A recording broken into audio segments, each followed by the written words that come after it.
晒啲火先可以救翻我哋嗰座。而家我哋嗰座最尾仲燒緊㗎。而家佢同佢爸爸兩個都未出嚟，同埋我哋樓上樓下我都見到個師奶佢老公已經走咗啦。我見到佢我都好心痛，你話緊要救人哋。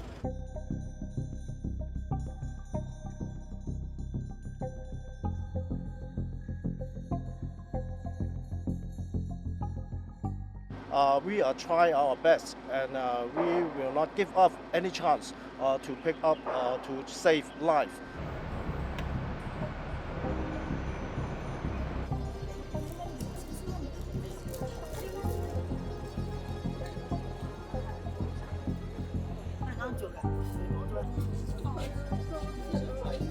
因為聽到琴晚都好多自己嘅朋友啦，朋友嘅朋友啦，好多都住喺裏面嘅。咁有啲咧揾得到咯，有啲就見唔到咯。而家有啲都失聯㗎。咁唉，總之覺得即係唔係發生喺自己身上咧，即係感覺到冇咁大咯。但係親身喺度，即係成個過程感覺咧，真係點講咧？即係好似個心好唔安樂咯。